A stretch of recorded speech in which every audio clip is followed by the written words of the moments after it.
నిరుద్యోగులు కావచ్చు, మేధావులు కావచ్చు, అధికారులు కావచ్చు, ఓట్లు దండుకొని ఇప్పుడు ఎన్నికైనటువంటి రాజకీయ నాయకులు కావచ్చు, ప్రతి ఒక్కరూ ఆలోచించాల్సినటువంటి అవసరం ఎంతైనా ఉన్నది. మరి రాష్ట్రంలో నిరుద్యోగులు ఎంతో బాధతో ఉన్నారు, రోడ్ల మీద తిరుగుతున్నారు. చాలా బాధపడుతూ వాళ్ళ యొక్క ఆవేదనను వ్యక్తం చేసినా కానీ ఈ ప్రభుత్వానికి ఇంకెన్నడు సోయొస్తుంది. ఎంతోమంది మేధావులు మోతీలాలన్న కావచ్చు, అక్కడ బక్కా జెర్సన్ కావచ్చు, ఇక్కడ మా ముందున్నటువంటి మా అశోక్ సారు ఈరోజు 10 రోజుల పాటు దీక్ష చేస్తున్నా కానీ నిమ్మకు నీరెత్తనట్టుగా ఈ ప్రభుత్వం వ్యవహరిస్తున్నటువంటి తీరును రాష్ట్ర ప్రజలందరూ గమనించాలి. ప్రతి ఒక్కరి గొంతు ముందుకు రావాలి. మరి ఈ ప్రభుత్వం ఎందుకు నిరుద్యోగుల పట్ల ఇంత వివక్ష వైఖరిని కొనసాగిస్తుంది? దయచేసి ఆలోచించండి. మరి రాష్ట్ర ప్రభుత్వం ఎందుకు ఇట్లా చేస్తుంది? మరి గెలవక ముందు ఒక మాట, గెలిచిన తర్వాత ఒక మాట. మరి ఈ కోవట్లు ఎవరైతే లింక్డ్గా ఎవరైతే రేవంత్ రెడ్డి గారికి ఈ విషయాలన్నింటినీ చేరవేస్తున్నారో వాళ్ళు పూర్తి స్థాయిలో ఏ విధంగా అందజేస్తున్నారు ఈ యొక్క విషయాలను? బీజేపీ పార్టీ, బీఆర్ఎస్ పార్టీ వాళ్ళిద్దరు ఎవరైతే పంపించినటువంటి వాళ్ళే ఈ నిరుద్యోగులు అని చెప్పేసి మాట్లాడుతున్నాడు. మరి తలక్ మాసిన వాళ్ళు అంటున్నారు. ఇదెక్కడి దుర్మార్గం అండి? రేవంత్ రెడ్డి గారికి అర్థమైతలేదా? ఆనాడు పోరాటం చేసిన వాళ్ళందరూ నిరుద్యోగులు అయ్యారు, ఈరోజు పోరాటం చేస్తున్న వాళ్ళందరూ తలక్ మాసిన వాళ్ళు అయ్యారా? మీకు కొద్దిగా దిమాగ్ పనిచేస్తుందా అండి మీకు?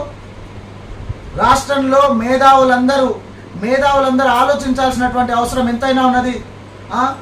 మోతీలాల్ చేసినటువంటి దీక్షను అదే మాట మాట్లాడుతుంది, బక్కా జెర్సన్ గారు చేసినటువంటి అదే దీక్షను అదే మాట మాట్లాడుతుంది, ఇవాళ సార్ చేస్తున్నటువంటి దీక్షను కూడా అట్లే మాట్లాడితే మరి ఎంతమంది బీఆర్ఎస్ పార్టీ వాళ్ళు, బీజేపీ పార్టీ వాళ్ళు మరి మాకు డబ్బులు ఇచ్చారో మాకు తెలుస్తలేదండి. మరి మీకు తెలిస్తే ఇట్లా ప్రూఫ్లు ఏమైనా ఉంటే చూపించండి. ఏం పిచ్చెక్కిందా మీ కాంగ్రెస్ పార్టీ వాళ్ళకు? నాకు అర్థం కాదు. రాష్ట్ర వ్యాప్తంగా అట్టడుగు మొత్తం ఉడికిపోతున్నారు నిరుద్యోగులు. ఎక్కడ అర్థమైతలేదా మీకు? రాష్ట్ర వ్యాప్తంగా రోడ్ల మీద తిరుగుతున్నారు విద్యార్థులు. మొన్న టీజీపీఎస్సీ ముట్టడి కానీ, ఇప్పుడు డిఎస్సి ముట్టడి కానీ ఎంతో మంది పోరాటం చేస్తున్నారు. వీళ్ళందరికీ రాజకీయ రంగు ఎట్లా పూస్తారండి మీరు? దయచేసి ఆలోచించండి. రాష్ట్ర ప్రభుత్వం మా యొక్క నిరుద్యోగ సమస్యలను పూర్తి స్థాయిలో ఎప్పుడైతే మీరు నెరవేరుస్తారో అప్పుడే మీకు మద్దతుగా ఉంటాం. మీరు ఎన్నేళ్ళైనా అధికారం ఉండండి, మాకు సంబంధం లేదండి. మీరు మా యొక్క న్యాయమైనటువంటి డిమాండ్లను ఎప్పుడైతే గ్రూప్ 2 పోస్టులు 2000 పెంచే దిశగా, గ్రూప్ 3 పోస్టులు 3000 పెంచే దిశగా, డిఎస్సి 25,000 పోస్టులు పెంచాలి. ఈ రోజు ఏదైతే ఆల్ టికెట్లు వస్తున్నాయో అవి కూడా ఆపేసి మరి వాటిని పోస్ట్ పోన్ చేయాల్సినటువంటి బాధ్యత ఉన్నది. గ్రూప్ 1లో 1:50 ఇచ్చిండ్రు, 100 ఇవ్వాలి. ఇది గుర్తుపెట్టుకోండి. దీన్ని ఏ రకంగా మీరు దాన్ని చేంజ్ చేస్తారో చేసుకోండి. ఇలా చేయనట్లయితే రాష్ట్ర వ్యాప్తంగా ఉద్యమాలు ఉధృతం చేస్తాం. సారు సొంతంగా ఇప్పటికిప్పుడు సార్ మానుకోలేదు. ఈరోజు 10వ రోజు సార్ చేస్తున్నటువంటి దీక్ష మేము వచ్చి మానుకున్నాం. మా గొంతుగా, నిరుద్యోగుల గొంతుగా 10 రోజులు తినకుండా వండుకున్నది. మేమేం చేయాలి? సార్ను కాపాడుకోవాలి. మేమే ఆపినాం. సార్ నువ్వు చేయకూడదు సార్, వద్దు సార్, మనం కొట్లాడదాం, నిలబడి కొట్లాడదాం, కలబడి కొట్లాడదాం.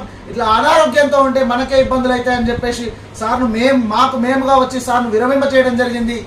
ఏ ఒక్క పార్టీ ప్రలోభంతోనో, ఏ ఒక్క పార్టీ చెప్తేనో మేము ఇక్కడ ఇది విరమించలేదు.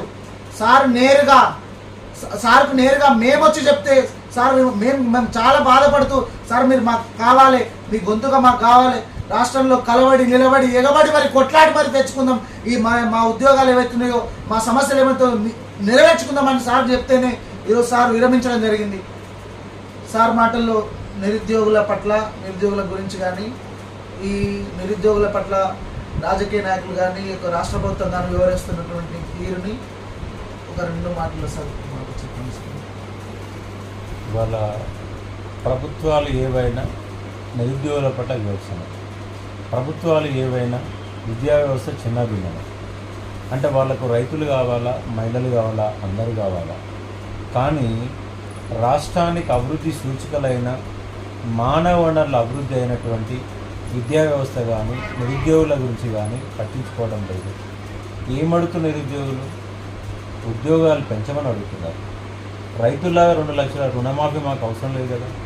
అంటే మా ఉద్యోగాలు కొన్ని పెంచి న్యాయం చేయండి, స్కిల్స్ డెవలప్మెంట్ ప్రోగ్రాం ఏర్పాటు చేయండి, రాష్ట్రాన్ని కాపాడవలసిందిగా నేను రిక్వెస్ట్ చేస్తాను.